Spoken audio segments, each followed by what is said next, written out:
Haleluya, haleluya, haleluya, haleluya. Puji Tuhan. Salam sejahtera dalam kasih Tuhan Yesus Kristus. Saya menyapa Bapak Ibu Saudara dimanapun Anda berada saat ini. Dan saat ini saya akan berbagi kebenaran firman Tuhan untuk kita semua. Kebenaran firman Tuhan terambil di dalam kitab Efesus pasal yang ke-6 ayat yang ke-10. Demikian bunyi firman Tuhan. Akhirnya hendaklah kamu kuat di dalam Tuhan, di dalam kekuatan kuasanya. Puji Tuhan.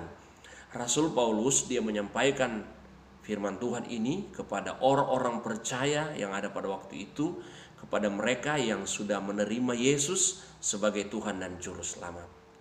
Nah, kebenaran firman Tuhan ini juga datang kepada saudara dan saya yang sudah percaya, yang sudah menerima Yesus sebagai Tuhan dan Juru Selamat secara pribadi. Saudara yang dikasihi oleh Tuhan Yesus Kristus, kenapa orang percaya, kenapa saudara dan saya harus kuat di dalam Tuhan, di dalam kekuatan kuasanya? Karena kalau kita lihat ayat selanjutnya, di sana dikatakan bahwa kita akan berhadapan dengan kuasa kegelapan. Kita akan berhadapan dengan tipu muslihat iblis. Untuk apa? Iblis bekerja dengan keras di hari-hari ini. Iblis bekerja dengan caranya dia. Untuk apa? Untuk melemahkan iman orang percaya. Untuk apa? Untuk menjatuhkan orang-orang percaya, hamba-hamba Tuhan, pendeta-pendeta di hari-hari ini. Dia bekerja dengan caranya dia. Oleh sebab itu, sebagai orang percaya, sebagai anak Tuhan, kita harus kuat di dalam kekuatan kuasanya Tuhan. Puji Tuhan. Dan yang kedua, kenapa saudara dan saya harus kuat di dalam Tuhan? Karena Alkitab katakan bahwa hidup manusia di bumi ini hidup dalam pergumulan. Artinya apa, saudara? Kita akan menghadapi tantangan, kita akan menghadapi ujian.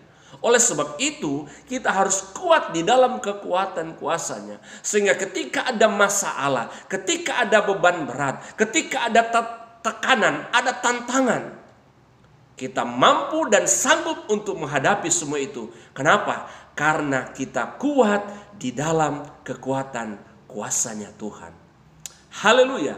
Dan yang ketiga, kenapa kita harus kuat di dalam Tuhan? Karena kita harus mengakui kita manusia punya keterbatasan. Injil Yohanes 15 ayat yang kelima bagian C, di sana dibilang bahwa sebab di luar aku, di luar Tuhan, saudara dan saya tidak bisa berbuat apa-apa. Artinya kita butuh Tuhan, kita perlu Tuhan. Kita mengandalkan kekuatan kuasa Tuhan. Karena saya percaya kekuatan kuasa Tuhan tidak dapat dibatasi oleh apapun juga. Nah, karena kita menyadari kita manusia punya keterbatasan, kita perlu kuasa Tuhan yang tidak terbatas itu untuk saudara dan saya. Dalam situasi kondisi dunia di hari-hari ini, saudara, dunia ke depan tidak akan semakin membaik. Kenapa? Karena firman sudah katakan bahwa hari-hari terakhir akan datang masa yang sukar, masa yang sulit. Tapi satu hal, sebagai orang percaya, kita punya kekuatan kuasa Tuhan. Haleluya. Ketika engkau mendengarkan firman Tuhan ini, responi, terima firman Allah ini, maka engkau akan mengalami pertolongan Tuhan.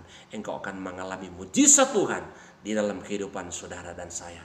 Dalam kita mengiring Tuhan, dalam kita melayani akan Tuhan. Seberapa lama Tuhan percayakan, Tuhan kehendaki izinkan kita ada dalam dunia ini, kita akan melihat Tuhan akan menyertai saudara dan saya. Puji Tuhan, Tuhan Yesus memberkati bagi kita semua yang sudah mendengarkan kebenaran firman Tuhan. Nah, saudara, ketika engkau merasa engkau diberkati dengan firman Tuhan ini, mari engkau boleh berbagi kebenaran firman Tuhan ini bagi teman-teman saudara, bagi keluarga saudara, sehingga mereka pun dikuatkan, mereka pun diberkati oleh Tuhan. Puji Tuhan, Tuhan Yesus memberkati. Sampai jumpa di waktu yang lain. Haleluya.